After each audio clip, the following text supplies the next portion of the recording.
तदेव लग्नं सुदिनं तदेव ताराबलं चन्द्रबलं तदेव विद्याबलं दैवबलं तदेव लक्ष्मीपते विक्रमाय नमः वामनाय नमः श्रीधराय नमः ओम ऋषिकेशाय नमः पद्मनाभाय नमः दामोदराय नमः संकर्षणाय नमः स्वराडा पचिंदा घोषाब ज्योति सत्यम सर्वा देवता आपो भूर्भुव स्वराप ओम आक्तो निगम ज्येष्ठराजं ब्रह्मणां ब्रह्मणस्पदा आनष्टन्मन्दोभिस्सिरस्साद्रं श्रीमन्महागणाधिदेवता नमः ध्यायामि ध्यानं सोत घोरमकरपद्मक्षो गणाधिपः श्रीमन्महागणाधिदेवता हि नमः श्री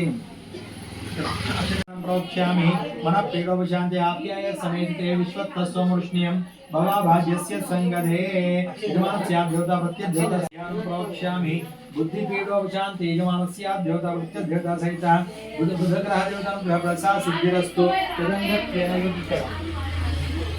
गुरुवारिष्ठे संप्राप्ते गुरुपूजां चकारे गुरुज्ञानं प्रोक्ष्यामि पुत्रपीडोपशान्ते यजमानस्याद्योता प्रत्यद्योता सहित मंगलनीराजन आरती मंगलाशासनपरै मदाचार्य पुरोगमैः सर्वैश्च पूर्वैराचार्यैः सत्कृतायास्तु मंगलम् सर्विंदिप्पेयंడి आरती చుట్టూ కలకలుకోండి అందరూ కూడా ఇంద్రాష్టదిక్పాలక దేవతాయ నమః ఆదిత్యాది నవగ్రహ దేవతాయ నమః సర్వోపచార పూజాం సమర్పయామి అందరూ కూడా కలకలుకోండి తదంగత్వేన రెండు అక్షంతలు చేతిలో పట్టుకోండి సత్యనారాయణ స్వామి వారి యొక్క ఫోటో లోపల పెట్టిరు కదా మీరు ఫోటో ఆ ఫోటోలో స్వామి యొక్క ముఖాన్ని చూడండి మంచిగా చూసి కళ్ళు మూసుకొని మంచిగా మనసులో ధ్యానం చేసుకోండి స్వామివారిని ఒక చిన్న గ్లాస్ ఇవ్వమా పద్మనాభం సురేశం విశ్వాకారం గగన సదృశం మేఘవర్ణం శుభాంగం లక్ష్మీకాంతం కమలనయనం యోగి హృద్యానగమ్యం వందే విష్ణుం భవైహరం సర్వలోకైకనాథం ఉగ్రం వీరం మహావిష్ణుం జ్వలంతం సర్వతోముఖం నృసింహం భీషణం భద్రం మృత్యుర్నమామ్యహం రమా సత్యనారాయణ స్వామి దేవతాయ నమః ధ్యాయామి ధ్యానం సమర్పయామి ఇక్కడ మీరు ధ్యానం సమర్పయామి రెండు ఆకులు పట్టుకోవాలి अमृतं विप्रामृतमावः प्राणानेन्द्र सर्ववायते साङ्गं सायुधं सवाहनं सशक्तिं पत्नीपुत्रपरिवारसमेतं कलशेन श्री रमा सत्यनारायण स्वामी देवतमावाहयामि स्थापयामि पूजयामि सन्निधापयामि आवाहयामि आसनं समर्पयामि सुवर्णरत्नखचितसिंहासनं समर्पयामि कलशेन मण्डपेन श्री रमा सत्यनारायण स्वामी देवतमावाहयामि स्थापयामि पूजयामि सन्निधापयामि आवाहयामि सुवर्णरत्नखचितसिंहासनं समर्पयामि यजमानस्य अभिमुखो भवाचार समर्पयामि उपचारक शुद्धोदकस्नानं समर्पयामि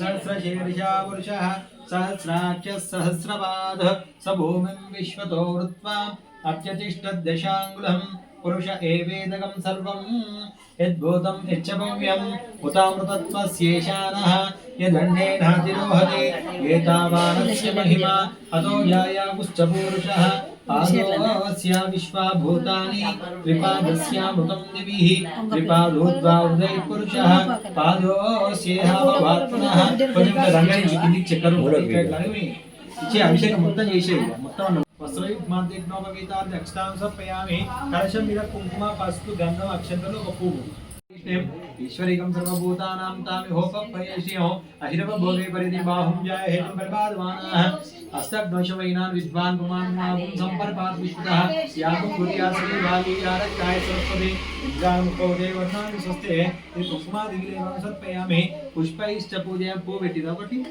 నమః అనుకుంటూ పూజ చేయండి ओम नारायणाय नमः ओम नारायण नमः शौरये नमः चक्रपाणये नमः जनार्दनाय नमः वासुदेवाय नमः ओम जगद्योनये नमः वामनाय नमः ज्ञानभञ्जनाय नमः श्रीवल्लभाय नमः ओम जगन्नाथाय नमः चतुर्मूर्तये नमः व्योमकेशाय नमः ओम ऋषिकेशाय नमः शंकराय नमः गरुडध्वजाय नमः ओम नारसिंहाय नमः महादेवाय नमः ओम स्वयंभुवे नमः भुवनेश्वराय नमः श्रीधराय नमः देवकीपुत्राय नमः ओम पार्थसारथये नमः अच्युताय नमः शंखपाणये नमः ओम परम ज्योतिषे नमः आत्मज्योतिषे नमः ओम अचंचलाय नमः श्रीवत्सांकाय नमः ओम श्रीवत्सांकाय नमः अखिल गिरियम ओम श्रीवत्सांकाय नमः ओम अखिलाधाराय नमः ओम सर्वविद्यम त्रिदाम्ने नमः ओम करुणाकराय नमः ओम सर्वज्ञ ओम केशवाय नमः ओम केशमर्दनाय नमः कैटभारये नमः ओम अविद्यारये नमः ओम कामदाय नमः कमलेक्षणाय नमः सचित्रवे नमः धर्मचित्रवे नमः ओम असुरांतकाय नमः ओम निराधाराय निष्कलंकाय नमः निरामयाय नमः भक्तवश्याय नमः ओम महोदराय नमः पुण्यकीर्तये नमः पुरातनाय नमः त्रिकालज्ञानाय नमः विष्णुरसोसे नमः ओम चतुर्भुजाय नमः श्री रमा सत्यनारायण स्वामी देवताय नमः नानाविध परिमलपत्रपुष्पाणि समर्पयामि च धूपमाग्रापयामि उद्बत्तिलु श्वेतं सुगन्धं सुमनोहरं मुतिच्चिने ఉండే కదా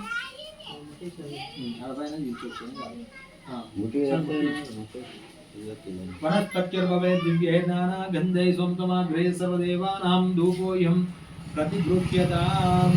नमस्ते सत्यनारायण स्वामी देवताय नमो नमः। धूपमाग्रापयामि। दीपं त्रैलोक्यं तिमिरापः भक्त्या दीपं प्रयश्चामि देवाय परमात्मने तैश्र दीपं దగ్గర भक्त्या दीपं प्रयश्चामि देवाय परमात्मने त्राहिमां नरकातु घोर दिव्य ज्योतिर्नमोस्तुते। ఒకసారి మండపం చుట్టి దాన్ని నీళ్ళు తిప్పేసేయండి। ధూపదీపాంతరం శుద్ధాచమనం సమర్పయామి। నైవేద్యం ఈ కొబ్బరికాయ కొట్టి ఇట్లా తీయండి। ఈ కొబ్బరికాయలు ఇటు సైడ్ పెట్టేసేది కొట్టినవి అడబెట్టేసి ఇదొకటి కూడా అదొకటి కొద్దిగా బుట్ట అంటే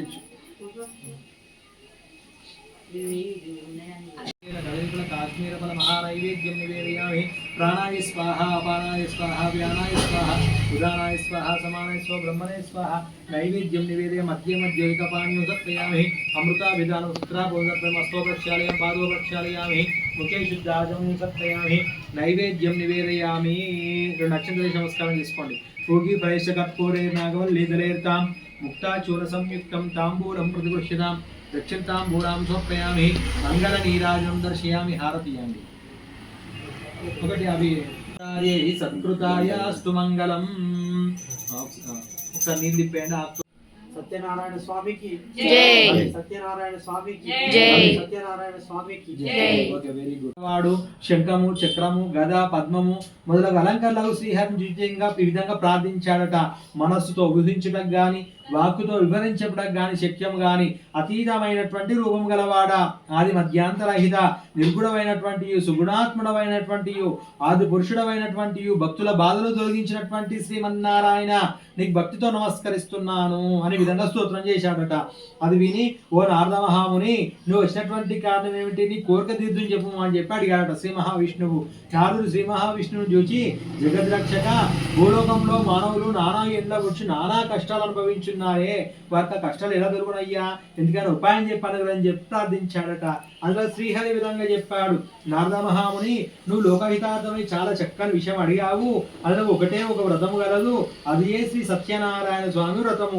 ఆ వ్రతమును భక్తి శ్రద్ధలతో ఆచరించినటువంటి వారు ఇహలోకమున సకలైశ్వరములు పొందిన వారి పరమ మోక్షమును పొందుతారు అని చెప్పాడట। అది విని నాదుడి విధంగా అడుగుతున్నాడు ఓ దామోదర ఆ వ్రతం ఆచరించడం వల్ల ఏమి ఫలితం కలుగుతుంది ఆ వ్రతం ఎలా ఆచరించవలను ఇదివరలో ఎవరైనా ఆచరించారా ఇదంతా నాకు సౌకర్యం తెలుపని చెప్పి ప్రార్థించాడట।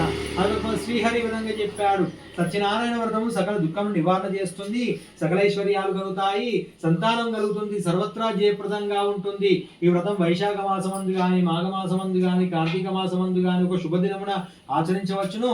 కష్టాలు సంభవించినప్పుడు దరిద్రంతో బాధపడుచున్నప్పుడు ఈ వ్రతం చేయడం మంచిది। ఏదైనా వివాదం కలిగినప్పుడు ఈ వ్రతం ఆచరించినచో అటు వివాదం తప్పక జయం కలుగుతుంది అని కూడా చెప్పాడట। నారద మహాముని ఈ వ్రతము శక్తి గలవారు ప్రతి నెల కూడా ఆచరించవచ్చును లేదా సంవత్సరానికి ఒక మారైనా చేయవచ్చును ఎవరి శక్త్యానుసారం వారు చేయొచ్చును అని కూడా చెప్పాడట। సత్యనారాయణ వ్రతం పౌర్ణమి తిథి అందు గాని ఏకాదశి నాడు గాని రవి సంక్రమణ దినం గాని చేయవచ్చును। సూర్యోదయం పూర్వమే నిద్రలేచి కాలకృత్యములు నెరవేర్చుకొని స్నాన సంధ్యానుష్ఠములు యథాప్రకారంగా నిర్వర్తించుకొని శుచి అయినటువంటి నిశ్చల భక్తితో దేవాదిదేవ శ్రీ సత్యనారాయణ ప్రభు నీ యొక్క అనుగ్రహం పొందుటకై భక్తి శ్రద్ధలతో వ్రతమాచరిస్తున్నాను అని చెప్పిన మనసులో స్వామిని ధ్యానం చేసుకొని నమస్కారం చేసుకోవాలను। ఆ విధంగా సంకల్పం చేసిన పిమ్మట మధ్యాహ్న కాలమున గుడ కర్మానుష్ఠములను నెరవేర్చుకొని సాయంకాలం మరలా స్నానం చేసి రాత్రి ప్రారంభ కాలంలో వ్రతం ఆచరించవచ్చును। పూజాస్థలమును గోమయంతో అలికి శుద్ధి చేసి వరిపిండి మొదలైన చూర్ణంలో ముగ్గురు పెట్టి దానిపై నూతన వస్త్రం పరిచి దానిపై బియ్యం పోసి కలశమును ఉంచవలను। కలశమును వెండితో గాని రాగితో గాని ఇత్తడితో గాని మట్టితో గాని చేయవచ్చును లోభత్వము చేయరాదు యథాశక్తి అన్ని కూడా ఆచరించవలను। ఆ కలశం మీద మరలా ఒక కొత్త వస్త్రం పరచవలను నూతన వస్త్రముల మీద శ్రీ సత్యనారాయణ స్వామి ప్రతిమ ఉంచవలను। ఆ ప్రతిమ ఒక కర్షం బంగారంతో గాని అర్ధకర్షం బంగారంతో గాని పావు కర్షం బంగారంతో చేయించి పంచామృతంతో అభిషేకం గావించి మండపం ఉంచవలను। ముందుగా విఘ్నేశ్వర పూజ చేయవలను తర్వాత లక్ష్మీదేవి పూజ చేయవలను। విష్ణుమూర్తి పార్వతి పరమేశ్వరుడు సూర్యుడు మొదలగు నవగ్రహములు ఇంద్రదర్శి దిక్పాలకుడు ఆదిదేవత ప్రత్యదేవత సహా కూడా పూజించవలను। మొదట కలశమును వర్ణదేవుని పూజ చేయవలను। విఘ్నేశ్వరుడు మొదలగు 5 దేవతలను కలశమునకు ఉత్తరమున మంత్రములతో ఉదక సమాప్తిగా ప్రతిష్ఠించి పూజ చేయవలను। తర్వాత అష్టదిక్పాలకులను తూర్పు ఎనందికులందు కూడా ప్రతిష్ఠించి పూజ చేయాలను. పిదప సత్యనారాయణ స్వామిని కలశం మీద పూజ చేయాలను. 4 వర్ణముల వారు స్త్రీలు పురుషులు కూడా వ్రతం ఆచరించవచ్చును. బ్రాహ్మణులు కానటువంటి వారు పౌరాణికంగానే వ్రతం ఆచరించవచ్చును. తుదకు ఏ దినమైనా సరే, సాయంకాలం అయినా సరే ఈ వ్రతం ఆచరించవచ్చును. వ్రతం చేసేటువంటి వారు బ్రాహ్మణులను బంధువులను పిలుచుకొని చేయవలను. అరటి పండ్లు, ఆవు నెయ్యి, ఆవు పాలు, గోధుమ నూక నుంచి బియ్యం నూక, లేని చక్కెర లేనిచో బెల్లము, ఇవన్నీ సమానంగా అనగా షేరుం పావు చెప్పున చేర్చి ప్రసాదం తయారు చేసి స్వామికి నివేదన చేయవలను. ఈ విధంగా నైవేద్యం జరిగించిన పిమ్మట బ్రాహ్మణులకు యథాశక్తి దక్షిణలు ఇచ్చి కథ శ్రద్ధగా విని బంధుమిత్రాలతోనూ బ్రాహ్మణులతో కలిసి భోజనం చేయవలను. సత్యనారాయణ స్వామికి ప్రీతిగా నృత్య గీతాధికారులు కూడా జరిగించవలను. ఇది భూలోకమున కలియం నందు ఇష్టకామితార్థం నెరవేర్చే మిక్కి సులభమైనటువంటి మార్గం. ఇది ప్రథమోధ్యాయో సమాప్త. అమ్మ మీరు 3 సార్లు అనండి సత్యనారాయణ స్వామి 3 సార్లు అంటే అందరు మంగళం. శ్రీయకాంతాయ కళ్యాణ దినాం శ్రీ వెంకట నివాసాయ శ్రీనివాసాయ మంగళం. అక్షంతలు పూజ చేతులు పట్టుకోండి. కథ శ్రద్ధగా వినండి. కథ శ్రద్ధగా వింటలేరు ఎవరు వింటురా? బ్రాహ్మణులకు ఏమని ఇవ్వాలని చెప్పిండు? కథ కథ కథ అయినప్పుడు ఆ కథ వింటుంది కదా. బ్రాహ్మణుకి ఏమి ఇవ్వాలని చెప్పిండు? దక్షతాంబరాలు ఇచ్చి కథ శ్రద్ధగా వినాలని చెప్పిండు. అది మాత్రం మర్చిపోయారు. జయ అన్నారు. 2వ అధ్యాయం ప్రారంభమవుతుంది. కథ శ్రద్ధగా వినండి. ద్వితీయోధ్యాయో ప్రారంభ. ఓ మునిశ్రేష్ఠులారా, పూర్వం ఈ వ్రతం ఆచరించినటువంటి వారు కథ చెప్తున్నాను వినండి. పూర్వం కాశీనగరంలో ఒక బ్రాహ్మణుడు ఉండేటువంటి వాడు. అతడు మిక్కిలి దరిద్రుడగుడొచ్చే అన్నవస్త్రాలు లేక ఆకలిచే బాధపడుచు ప్రతి ఇల్లు కూడా దిగుచుండేటువంటి వాడు. భగవానుడు బ్రాహ్మణ ప్రియుడు కాబట్టి ఆ బ్రాహ్మణుడు ఆ విధమైనటువంటి దుర్భరమైనటువంటి కష్టాన్ని అనుభవించడం చూసి తాను కూడా ఒక వృద్ధ బ్రాహ్మణ రూపం పొందిన వాడి ఆ వృద్ధ బ్రాహ్మణుడు ఎదురమై, ఓయ్ బ్రాహ్మణ, నువ్వు వేద విధుండవైనట్టు దాంట్లో అనేది తీర్చున్నావు అని చెప్పి అడిగాడట. ఓ ప్రభు, నేను మిక్కిలి దరిద్రుడనే భిక్షాటన జీవించున్నాను, చాలా కష్టాలు పడుచున్నాను, నా దరిద్రం పోవడం ఉపాయం చెప్పి అనుగ్రహించని చెప్పి ఆ బ్రాహ్మణ్ణి ప్రార్థించాడట. అప్పుడు ఆ బ్రాహ్మణుడు ఈ విధంగా అంటున్నాడు, శ్రీ సత్యనారాయణ స్వామి శ్రీహరి అవతారమై ఉన్నారు. ఆ సత్యదేవుని సేవించుని కష్టాలు ఎలా తొలగిపోవును, ఆ సత్యనారాయణ ఆచరించమని చెప్పాడట. ఆ విధంగా చెప్పినటువంటి ఆ వృద్ధ బ్రాహ్మణుడు ఆ వ్రతంలో ఆచరించేటువంటి విధి విధానాలు కూడా చెప్పి అక్కడే అదృష్టుడయ్యాడట. అది విని బ్రాహ్మణుడు ఆ వృద్ధ బ్రాహ్మణుడు చెప్పినటువంటి సత్యనారాయణ వ్రతం రేపే చేద్దామని చెప్పి తన మనసులో సంకల్పించుకున్న వాడై ఆ రాత్రి ఉత్సాహం వల్ల రాత్రి నిద్ర రాకపోగా ఎట్లో కాలం గడిపి మర్నాడు ప్రాతకాలంలో లేచి నిత్య కృత్యం నెరవేర్చుకున్న వాడై ఆ రోజు తప్పక శ్రీ సత్యనారాయణ వ్రతం చేద్దామని చెప్తే తన మనసు సంకల్పించుకొని భిక్షాటనకు బయలుదేరాడట. ఆ దినమున బ్రాహ్మణునికి చాలా ద్రవ్యం లభించింది. దానికి అతను మిక్కిలి సంతోషించి బ్రాహ్మణులను బంధువులను పిలుచుకొని భక్తి శ్రద్ధలతో శ్రీ సత్యనారాయణ వ్రతం ఆచరించాడు. ఆ వ్రతం యొక్క ప్రభావం వలన ఆ బ్రాహ్మణుడు సకల దుఃఖంలో కూడా తొలగిపోయి సకల సంపదలు పొందిన వాడై చాలా సంతోషించాడట. అది మొదలు బ్రాహ్మణుడు ప్రతి మాసం విడవక శ్రీ సత్యనారాయణ వ్రతం భక్తి శ్రద్ధలతో చేయుచున్నాడు. ఈ విధంగా ప్రతి మాసం కూడా సత్యనారాయణ వ్రతం చేయించుండటం వలన బ్రాహ్మణుడు మహదైశ్వర్యవంతుడయ్యే కాక సకల పాపముల నుండి కూడా విముక్తి పొందిన వాడై అంత్యమున మోక్షమును పొందాడట. ఈ వ్రతం ఆచరించినటువంటి వారు ఆ బ్రాహ్మణు వలె సకల దుఃఖముల నుండి విముక్తి పొందిన వారు చాలా సుఖంగా ఉంటారు. మరలా ముళ్ళు సూతుల వారితో విధంగా అంటున్నారట, ఓ మహాత్మా, ఆ బ్రాహ్మణుల వలె విని ఎవరి వ్రతం చేశారో అదంతా కూడా నాకు సవిరం తెలుపని చెప్పి ప్రార్థించారట. అందులో మరి సూత్ర వారి విధంగా అంటున్నారు, ఓ మునులారా, ఆ వ్రతం ఎవరిచో చేయబడిందో చెప్తున్నాను వినండి. ఒకప్పుడు ఆ బ్రాహ్మణుడు భక్తి శ్రద్ధలతో వ్రతం చేస్తున్నాడు. బంధువులు స్వజనులు వచ్చి ఆనందంతో వ్రతకథ వినుచున్నాడు. ఆ విధంగా బ్రాహ్మణుడు వ్రతం చేయుచుండగా కట్టెలమ్ముకొని జీవించేవాడు కట్టెల కావడి వీధిలో నుంచి లోపల వచ్చి వ్రతం చూశాడట. కట్టెలమ్మ వాడు మిక్కిలి ఆకలి దప్పికతో ఉండి బ్రాహ్మణుడు చేసిందంతా చూసి, ఓ మహాత్మా, మీరు చేసినటువంటి వ్రతం ఏమిటి? ఈ వ్రతం చేసినా ఏ ఫలితం వచ్చును, దయతో నాకు సవిరం తెలుపని చెప్పి ప్రార్థించారట. ఓయి, ఇది సత్యనారాయణ వ్రతము. ఈ వ్రతం ఆచరించిన సకల కోరికలు సిద్ధించును, సకల ఈశ్వరము కలుగును అని చెప్పాడట. ఆ బ్రాహ్మణుడు విధంగా చెప్పగా కట్టెలమ్మవాడు మిక్కిలి సంతోషించి దాహం తీసుకొని ప్రసాదం గ్రహించి భోజనం చేసిన పిమ్మటి ఇంటికి వెళ్ళిపోయాడట. కట్టెలమ్మవాడు సత్యనారాయణ చేయటం నిశ్చయించుకొని మర్నాడు పుల్లల కావడి భుజంపై పెట్టుకొని ఈ దినమున ఈ పుల్లమైనటువంటి ధనమంతా కూడా వెచ్చించి శ్రీ సత్యనారాయణ వ్రతం చేద్దామని చెప్పి మనసులో సంకల్పించుకొని పట్టణంలోకి బయలుదేరాడు. కట్టెలమ్మవాడు ఆ దినమున ధనవంతులు ఉన్నటువంటి వీధికి పోయి అమ్మగా కట్టెల కావడికి పూర్వం దినం కంటే కూడా రెట్టింపు ధనం వచ్చింది. అందులో అతడు మిక్కిలి సంతోషించి అరటి పండ్లు, చక్కెర, నెయ్యి, పాలు, గోధుమ నూక ఇవన్నీ కూడా తీసుకొని ఇల్లు చేరుకున్నాడు. ఆ తర్వాత అతడు తన బంధుమిత్రాలను కూడా ఆహ్వానించి యథావిధంగా మరి సత్యనారాయణ వ్రతం ఆచరించాడు. ఆ వ్రత ప్రభావం వలన అతడు ధనమును, పుత్రులను, పుత్రికలను, సంతోషమును పొంది జీవిత కాలమంతా కూడా సకల సుఖమును అనుభవించి అంత్యమున స్వర్గలోకను పొందాడట. ద్వితీయోధ్యాయో సమాప్త. అమ్మ నివనాలే సత్యనారాయణ ప్రస్థాస్థానం ముంచంత్వగం హసహ.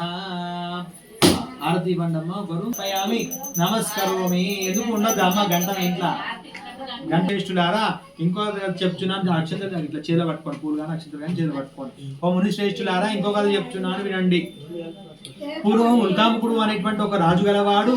అతడు ఇంద్రియాలను జయించినటువంటి వాడు, సత్యవంతుడు. అతడు ప్రతిదినం దేవాలయాన్ని పోవచ్చు, బ్రాహ్మణులకు విశేష ధనం ఇచ్చి సంతోషం వేడుచున్నాడు. అతని భార్య చాలా సౌందర్యవతి, మంచి గుణములు గలది. ఆ దంపతులు ఒకనాడు భద్రశీల తీరన సత్యనారాయణ ఆచరించాడు. అమ్మ కథ వినాలే, మాట్లాడొద్దు. వైశ్యుడు అనంతమైనటువంటి ధనంతో ఒక పడవను నింపుకొని వ్యాపారంలోకి మార్గమున పోవచ్చు. రాజు ఇచ్చినటువంటి వ్రతాన్ని చూచి తన పడవను ఒడ్డుకు పట్టించి పోయే విధంగా అడిగాడట. ఓ రాజా, నువ్వు ఇప్పుడు చేసినటువంటి వ్రతం ఏమిటి? నాకు సెవెరు నిలబోచున్నాను, దయతో నాకు తెలుపమని చెప్పి ప్రార్థించాడట. వైశ్యుడు ఆ విధంగా చెప్పాడు. రాజు ఈ విధంగా అంటున్నాడట, ఓయి నేను పుత్రులను పొందుటకై శ్రీ సత్యనారాయణ వ్రతం చేయుచున్నాను అని చెప్పాడట. ఆ చెప్పినటువంటి ఆ రాజు వ్రతం ఆచరించేటువంటి విధి విధానాలు కూడా చెప్పాడట. వైశ్యుడు చెప్పినంత కూడా విని ఆ రాజు, ఓ రాజా, నాకు కూడా సంతానం లేదు కాబట్టి నేను తప్పక నాకు సంతానం కలిగించు, తప్పక వ్రతం ఆచరిస్తాను ప్రతిజ్ఞ చేశాడట. పిదపా వైశ్యుడు తన అమ్మ మాట్లాడొద్దు. పిదపా వైశ్యుడు తన వ్యాపారం పూర్తి చేసుకొని తిరిగి తన స్వగ్రామం చేరుకున్న వాడై సత్యనారాయణ ప్రభావం తన భార్య అయినటువంటి లీలావతికి చెప్పి ఆమె వినుచుండగా మాకు సంతానం కలిగించో, మేము కూడా తప్పక వ్రతం ఆచరిస్తామని చెప్పి ప్రతిజ్ఞ చేశారట.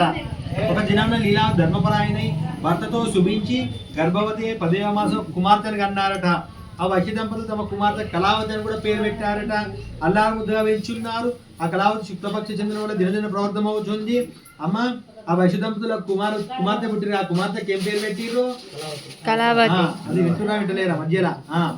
అప్పుడు లీలావతి భర్తను చూసి, నాదా మనకు సంతానం కలిగించో, సత్యనారాయణ ఆచరిద్దామని చెప్పి ప్రతిజ్ఞ చేశాం కదా, మనకు సంతానం కలిగింది, వ్రతం ఆచరిద్దామని చెప్పి అడిగిందట.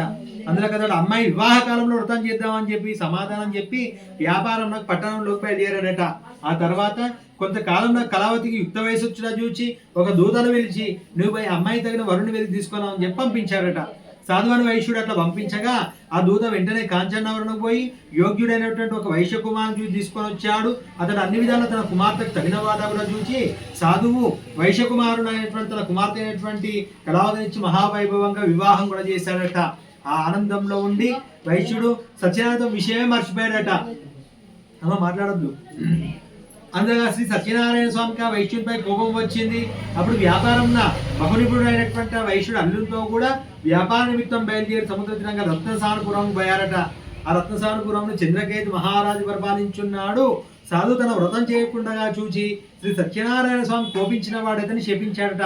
వీరికి దారుణమైనటువంటి కఠిన దుఃఖములు కలుగునుగాక అని చెప్పి శపించాడట. ఆ రాత్రి దొంగలు రాజుగారి ధనాగారం నుండి కొంత ధనం అపహరించుకొని ఆ వర్తకున్నటువంటి చోటుకు చేరుకున్నారు. ఆ రాజభటులు దొంగలను పట్టుకుంటాం నలుమని కూడా వెతుకుతూ తమ దగ్గర వచ్చిన చూచి ఆ దొంగలు ఆ ధనం నా వర్తకుల చింత వదిలి పారిపోయారట. ఆ రాజభటులు ధనభక్తుడు ఉండ చూచి ఆ వైశ్యులే దొంగలని చెప్పి నిశ్చయించి వారిని రాజు దగ్గర తీసుకొని పోయారు. ఆ భటులు రాజును చూచి, ప్రభు ధనంతో కూడా చోరులను బట్టి తీసుకొని వచ్చాము, విచారించి తగిన శిక్ష విధించండి అని విన్నవించారు. రాజు ఏమి కూడా విచారించకుండానే భటులను తీసుకుపోయి కారాగారం బంధించారు. ఎంత ప్రార్థించిన వారి మాట వినేటువంటి వారు లేకపోయారు. ఇక్కడ చంద్రకేతు మహారాజు వయసులో పడినటువంటి ధనమంతా కూడా తను ఆధీనం చేసుకున్నాడు. మరి సత్యనారాయణ శాపం వలన ఆ వైశ్యుని యొక్క భార్య కుమార్తె అనేక కష్టాల పాలయ్యారు. వారి గృహమన్నటువంటి ధనమంతా కూడా చోరులు అపహరించుకొని పోయారు. లీలావతికి రోగం వచ్చింది, మనోవిచారాలు అధికమయ్యాయి. తిండి కూడా లేక ఇల్లు తిరిగి భిక్ష పెట్టుకునేటువంటి పరిస్థితి ఏర్పడింది. కలవతి అన్నం లేక ఇల్లు తిరుగుతుంది. ఆమె ఒక దినమున ఆకలిగా ఉండి ఒక బ్రాహ్మణ ఇల్లు చేరుకుంది. ఆ దినంలో బ్రాహ్మణ ఇంట్లో సత్యనారాయణ జరుగుతుండగా చూచి కళావతి వ్రతం పూర్తి వరకు అక్కడే ఉండి ఆ వ్రతం చూసి కథ విని స్వామిని ప్రార్థించిందట. కళావతి ప్రసాదం కూడా స్వీకరించి రాత్రి ఇల్లు ఆలస్యంగా చేరుకుంది. అమ్మాయి ఇంతవరకు ఎక్కడ ఉంటుంది అని చెప్పి తల్లి మందలించినప్పుడు, అమ్మ ఒక బ్రాహ్మణ గృహంలో సత్యనారాయణ జరుగుతుండగా వ్రతం పూర్తి వరకు కూడా అక్కడే ఉండి కథ విని ప్రసాదం తీసుకొని వచ్చానని చెప్పిందట. అది విని లీలా చాలా సంతోషించింది. తాను కూడా ఈ వ్రతం చేయాలని చెప్పి తన మనసు సంకల్పించుకున్నది. ఆ వైశ్యుని భార్య అయినటువంటి లీలావతి బంధువుల తోడను మిత్రుల తోడను కూడినది. దైవ భక్తితో శ్రీ సత్యనారాయణ వ్రతం ఆచరించారట. ఏమైనా బంధువులతోడను మిత్రులతోడను కూడినదై దైవ భక్తితో సత్యనారాయణం చేసి ప్రభు మా యొక్క అపరాధాన్ని క్షమించి నా భర్తాళుడు సుఖంగా ఇల్లు చేరుకునేదే అనుగ్రహించమని చెప్పి ప్రార్థించిందట. లీలావతి సత్యనారాయణ వ్రతం చేయటం వలన స్వామి సంతుష్టుడై ఆ రాత్రి అందు చంద్రకేతు మహారాజున స్వప్నంలో సాక్షాత్కరించి కారాగారంలో అన్యాయంగా బంధించినటువంటి వైశ్యుని ఇరువురిని కూడా ప్రాతకాలం కంటే ముందే విడిచిపెట్టుము, వారి ధనవంతా కూడా వారికి ఇచ్చేయము అని చెప్పి ఆ దృష్టిడే ఎరట. మర్నాడు సూర్యోదయమైనటువంటి వెంటనే రాజు మంత్రి పురోహితాలను కూడా పిలిపించి సభ చేసి రాత్రి తనకు వచ్చినటువంటి కాలం సభలో వారందరూ కూడా చెప్పి ఆ వైశ్యుని వెంటే బంధవిముక్తులు చేసి తీసుకొని రండి అని భటులకు ఆజ్ఞాపించాడట. భటులు వెంటనే పోయి వారిని చెర నుండి రాజు దగ్గర తీసుకొని వచ్చారు. ఆ వైశ్యుడు రాజుకు నమస్కరించి ఈ రాజు ఇంకేమైనా శిక్ష విధిస్తాడేమో అని చెప్పి బాధపడుతున్నారట. అప్పుడు రాజు వైశ్యుని తెచ్చి పోయి దైవ ప్రాతికూల్యం వల్ల నీకు ఇటు దుఃఖం సంభవించింది, ఇక మీకు ఎలాంటి భయం లేదు, మిమ్మల్ని విడిచిపెడుచున్నాను అని చెప్పి రాజు వారికి క్షురాధికములు చేయించి కట్టుకోవడం నూతన వస్త్రాలు ఇచ్చి సంతోషపరిచాడట. ఇంకా రాజు వారిని అనేక విధాలుగా గౌరవించి తాను స్వాధీనం చేసుకున్నటువంటి ధనం కంటే కూడా రెట్టింపు ధనం ఇచ్చి సంతోషపెట్టాడట. ఇంకా చంద్రకేతు మహారాజు వారిని ఆదరంగా సుఖంగా మీరు చేరుకోవచ్చు అని చెప్పాడు. వైశ్యుడు రాజుకు నమస్కరించి అనేక విధాలుగా కొనియాడి తమ దానవార్బయ్యాడట. తృతీయోధ్యాయో సమాప్త. అక్కడ తీర్థయాత్రలు సేవించు బ్రాహ్మణులకు అనేక దానాలు చేయొచ్చు తను నగరంలోకి వెళ్ళిపోయేటకు బయలుదేరారు. వారు సముద్రం ఆ విధంగా కొంత దూరం ప్రయాణం చేసిన తర్వాత శ్రీ సత్యనారాయణ స్వామి సన్యాసి రూపాన్ని ధరించి ఆ వైశ్యుల దగ్గరకు వచ్చి, ఓ వైశ్యులారా మీ పడవలో ఉన్నటువంటి సామాన్లు ఏమిటి అని చెప్పి అడిగాడట. ఆ మాటలు విని వైశ్యుడు ధనగర్వంతో ఉన్నటువంటి వారు కాబట్టి పరిహాసంగా నవ్వచ్చు, ఓ సన్యాసి మా పడవలో ఏముందో నీకు ఎందులకయ్యా, ధనం అపహరించడానికి ఆలోచించితేవా, పడవలో ఆకులు వలన తప్ప మరి ఏమీ లేవు అని బదులు చెప్పారట. ఆ సన్యాసి అది అజ్ఞావుగాక అన్నాడట. ఆ విధంగా చెప్పినటువంటి ఆ సన్యాసి అక్కడ నుండి వెళ్ళిపోయి కొంచెం దూరమై ఒక చెట్టు కింద కూర్చొని ఉన్నాడు. పిదప వైశ్యుడు నిత్యకృత్యం నెరవేర్చుకొని పడవలో చూచితలో పోయాడు. బరువు తగ్గి పడవ పైకి తేలి ఉంది. ఆ వైశ్యుడు తమ పడవలో ధనం సంచులకు బదులుగా ఆకులు వలన ఉన్నట్టు చూచి మూర్చిల్లి కొద్దిసేపటి తిరుగు తెచ్చుకొని విలసింపసాగాడట. అప్పుడు అల్లుడు మామని చూసి ఏడ్చడం వలన ప్రయోజనం ఏమున్నది, సన్యాసి శపించింది కాబట్టి ఈ విధంగా అయింది, ఇక ఏం చేసినా ఆ సన్యాసి చేయవలను, ఆయనను ప్రార్థించినా మన ధనం మనకు లభించును అని చెప్పి అన్నాడట. ఆ వైశ్యుడు అల్లుడు మాటను విని పరుగున ఆ సన్యాసి వద్దకు పోయి సాష్టాంగ నమస్కారం చేసి, మహాత్మా అజ్ఞానుడను అవివేకినై మీతో పరిహాసంగా మాట్లాడాను, నా అపరాధాన్ని క్షమించడం రక్షించమని చెప్పి అనేక విధాలా ప్రార్థించాడట. అప్పుడు ఆ సన్యాస వైశ్యుని చూచి, పోయి నా వ్రతం అంటే సత్యనారాయణ వ్రతం చేద్దునని చెప్పి నువ్వు వ్రతం చేయకపోవడం వలన నీకు ఇట్టి బాధలు కలిగినాయి అని చెప్పాడట. ఆ వైశ్యుడు ఆ సన్యాసం చూచి, ప్రభు ఈ లోకమంతా కూడా నీ మాయ వల్ల నిండున్నది, బ్రహ్మ దేవతలు కూడా నిన్ను గ్రహింపజాలరు, ఇక నేను ఎంతవాడినయ్యా, నాపై కరుణ చూపుము, నా ధనం నాకు లభించినట్లుగా చేసిన రక్షించమని అనేక విధాలుగా ప్రార్థించాడట. అందులో సంతుష్టుడైనటువంటి స్వామి మరలా ఆ పడవలోని వర్తకుని ధనమంతా ఉన్నట్లుగా వరమించి అంతర్ధానుడయ్యాడట. ఆ తర్వాత వైశ్యుడు పడవెక్కి చూడగా తన ధనమంతా ఇదా ప్రకారం ఎక్కడెక్కడే ఉందంట. సత్యనారాయణ స్వామి అనుగ్రహం వలన తన ధనం లభించినాక సంతోషించి స్వనానగున పోవడం మరలా బయలుదేరాడట. మరి ఆ తర్వాత వైశ్యుడు, అల్లుడా అదే మన రత్నపురం అని చెప్పి తమ రాక భార్యాపుత్రులకు తెలిపినప్పుడు ఒక దూతను పంపించారట. ఆ దూత నగరంలోకి పోయి లీలావతిని చూసి, అమ్మా మీ భర్తాళుడు వచ్చాడు, పడవ ఇప్పుడే ఒడ్డు చేరిందని చెప్పాడు. ఆ లీలావతి దూత మాటలు వినది చాలా ఆనందించి, అమ్మాయి సత్యనారాయణ వ్రతం త్వరగా ముగించి రమ్ము, నేను పడవ దగ్గరకు పోచున్నాను అని కుమార్తెను తొందర చేసి బయలుదేరి వెళ్ళింది. అంత కుమార్తె పూజ పూర్తి చేసింది కానీ ఆ సంతోషంలో ప్రసాదం పుచ్చుకోవడం మాత్రం మర్చిపోయింది తొందరలో. అందువల్ల సత్యనారాయణ స్వామి కోపం వచ్చి ధనం అల్లుడితో సహా ఎవలో ఉన్నటువంటి పడవ ముంచి వేశాడట. తిరమున్నటువంటి వారు కూడా చూసి ఆశ్చర్యపోయారు. అది మన వైశ్య భార్య కుమార్తె మిక్కిలు దుఃఖించున్నారు. వారందరూ అట్లు దుఃఖించుండగా తల్లి తన కుమార్తెను చూసి, అల్లుడా చూచుండగా నావతో కూడా మునిగిపోతుంది కదా, ఇదంతా కూడా శ్రీ సత్యనారాయణ స్వామి మహత్యమే అని తలుచుకొని కుమార్తెను కౌలించుకొని విలసింపసాగిందట. కళావతి తన భర్త చనిపోవడం చూసి అతని పాదుకాలం కూడా గైకొని వారితో సహగమనం చేయడం కూడా సిద్ధపడిందట. వైశ్యుడు అది చూసి దుఃఖించు ఇదంతా కూడా శ్రీ సత్యనారాయణ స్వామర్థ్యమే, వేరొకటి కాదని చెప్పి నిశ్చయించుకొని ఇక నా శక్తి అనుసరించి ఆ స్వామిని కోరుదాము అని నిశ్చయించుకొని అందరిని కూడా పిలిచి తన అభిప్రాయాన్ని చెప్పి స్వామికి సాష్టాంగ నమస్కారం చేసి వేడుకున్నాడట. అంత సత్యనారాయణ స్వామి వైశ్యుడిపై కర్ణ వహించి, ఓ వైశ్యుడా, నీ కుమార్తె ప్రసాదం భుజించకుండానే భర్తను చూస్తూ వచ్చింది. ఆమె ఇంటికి పోయి ప్రసాదం తీసుకొని వచ్చి అంతా శుభమగును. ఆ విధంగా ఆకాశం నుండి వినబడినటువంటి మాటలు విని కళావతి వెంటనే ఇంటికి పోయి స్వామి యొక్క ప్రసాదాన్ని స్వీకరించి వచ్చిందట. ఆమె తిరిగి సముద్ర తీరానికి వచ్చేసరికి తన భర్త నావతో కూడా పైకి తేలి ఉంది. అందరు కూడా చాలా ఆనందించారు. అప్పుడు కళావతి తండ్రిని చూసి, తండ్రి ఇక ఆలస్యమైన చేద్దు, ఇంటికి పోదాం రమ్ము అన్నప్పుడు వైశ్యుడు బంధుమిత్రులతో కూడా అక్కడే ఉండి సత్యనారాయణ చేసి మరి పిమ్మట సుఖంగా ఇల్లు చేరుకున్నాడట. ఆ తరువాత బ్రతుకున్నంత కాలం కూడా పౌర్ణమి తిథి అందు రవి సంక్రమణంలో శ్రీ సత్యనారాయణ చేయించు జీవితాంతం వరకు కూడా సకల సుఖం అనుభవించే సద్గుణం పొందాడట. చతుర్థోధ్యాయో సమాప్త. పుష్పినీ బృహస్పతి ప్రస్థాస్తానో ముంచంత్వగం హసః. ఓం భద్రం కర్ణేవి శృణ్యామ దేవాః భద్రం పశ్యేమాక్షభిర్యజత్రాః స్థిరైరంగైశ్చిష్టువాగం స్వస్తనుభిః యశేమ దేవహితం యదాయుః. స్వస్తి న ఇంద్రో వృద్ధశ్రవాః స్వస్తి నః పూషా విశ్వవేదాః స్వస్తి నస్తార్క్ష్యోరిష్టనేమిః స్వస్తి నో బృహస్పతిర్దదాతు. ఇంద్రైమదాచార్య పురోగమై సర్వైశ్చ పూర్వైరాచార్యై. కొంచెం టైం ఉంది అక్కడ దగ్గర. మంగళాశాసన పరైమదాచార్య పురోగమై సర్వైశ్చ పూర్వైరాచార్యై సత్కృతాయాస్తు మంగళం. నీరాజనాంతం శుద్ధాచం సమర్పయామి నమస్కరోమి. సత్యనారాయణ స్వామి భగవానికి సామట కొన్ని పరీక్షలు పెడుతుంటారట. ఏమని తెలుసా, చూస్తా నేను ఒక గంట సేపు లేట్ చేస్తా, వీళ్ళు ఆగుతారా ఆగరా, ఆగలి ఆగలి అంటారా, చూస్తా అని చెప్పి స్వామి పరీక్షలు పెడతారట. ఆ పరీక్షలలో మీరు గెలిచిరు అందరు. పంచమోధ్యాయం ప్రారంభ. సత్యనారాయణ స్వామి భగవానికి పంచమో ఇది చివరాధ్యాయము. ఒక 2-3 గంటల్లో అయిపోతుంది, ఇబ్బంది పడకండి. ఈ ఒక అధ్యాయం పెద్దగా ఉంటుంది, 2-3 గంటలు అంతే. మరి ప్రారంభ సత్యనారాయణ స్వామి భగవానికి. మీరు ఒక 3 సార్లు చెప్పండి, సత్య ప్రారంభ. ఆకలేతున్నాయి అందరికి ఇస్తున్నాడట. ఓం నింద్రుడారా, మరి యొక్క కథ చెప్తున్నాను వినండి. పూర్వం తుంగధ్వజుడు అనేటువంటి రాజు ప్రజలను కన్నతండ్రి వల్ల చూచు రాజ్య పాలన చేస్తున్నాడు. ఆ తుంగధ్వజుడు ఒకనాడు అరణ్యంలోకి పోయి అనేక జంతువులను కూడా సంహరించి తిరిగి ఇంటికి వచ్చినటువంటి మార్గంలో ఒక మారేడు చెట్టు కింద గొల్లలు బంధువులతో కూడి ఉన్న వారి వృతం చేస్తుండగా చూసి మనోగర్వంతో అక్కడ ఉన్నటువంటి స్వామి నమస్కారం కూడా చేయకుండా పోయాడట. ఆ తర్వాత గొల్లలు ప్రసాదం ఇచ్చి రాజు ముందర ఉంచగా పూజాస్థలంలోకి పోయి అందరూ కూడా భక్తితో ప్రసాదం భుజించారట. ఆ రాజు ప్రసాదాన్ని భుజించకుండానే తన నగరంలో వెళ్ళిపోయారట. అందులో సత్యనారాయణ స్వామికి ఆ రాజుపై ఆగ్రహం వచ్చింది. అందుచేత ఆ రాజు యొక్క 100 మంది కుమారులు కూడా చనిపోయారట. సకల సంపద కూడా హరించుకుపోయాయట. క్రమంగా దారిద్ర్యం సంభవించింది. తర్వాత అనేక కష్టాలు కూడా సంప్రాప్తమయ్యాయి. ఇదంతా కూడా చూచి తనలో తాను రాజు విధంగా అడుపుకుంటున్నాడట. ఓహో, గొల్లలు తీసుకొచ్చారని చెప్పి నీచంగా భావించి ఆ ప్రసాదాన్ని భక్షింప తిరస్కరించాను. అందుకు సత్యదేవునికి నాపై ఆగ్రహం కలగడం వల్ల నాకు ఇట్టి పరిస్థితి కలిగింది అని చెప్పి ఆలోచించుకొని వెంటనే ఆ గొల్లల చింతకు పోయి భక్తి శ్రద్ధలతో శ్రీ సత్యనారాయణ వ్రతం ఆచరించాడు. పిదప రాజు మరలా ధనవంతుడై సకల కష్టముల నుండి విముక్తి పొందిన వాడై సుఖవంతుడై పుత్రవంతుడై బతుకున్నంత కాలం కూడా సుఖంగా ఉండి అంత్యంలో సద్గలోకం పొందిన వాడయ్యాడట.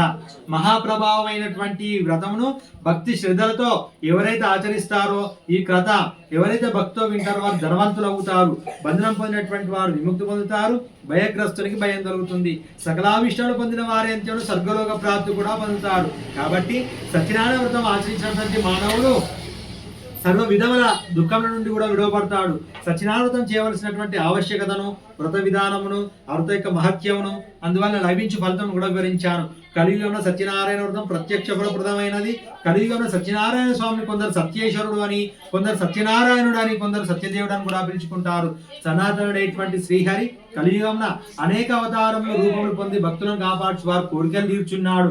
వ్రతం చేయలేనటువంటి వారి, వ్రతం చేయడం శక్తి లేనటువంటి వారు ఎవరైనా సరే ఈ వ్రతం చేయుచుండగా చూసినాను, ఈ వ్రతం భక్తి శ్రద్ధలతో కథ విన్నాను, ఆ సత్యదేవుని అనుగ్రహం వల్ల సకల కష్టములు కూడా తొలగిపోయి సకల సంపదలు కూడా కలుగుతాయి. ఇది పంచమోధ్యాయో సమాప్త. ఈ ఎవరైనా భక్తులు 5 సార్లు ఇప్పేయండి. మధ్య మధ్యోదక పానీయం సమర్పయామి. అమృతాభిదానమసి ఉత్తరాపం సమర్పయామి. స్థో ప్రక్షాళయామి. పాదో ప్రక్షాళయామి. ముఖే శుద్ధాచం సమర్పయామి. నైవేద్యం నివేదయామి. శ్రీనివాస్ గారు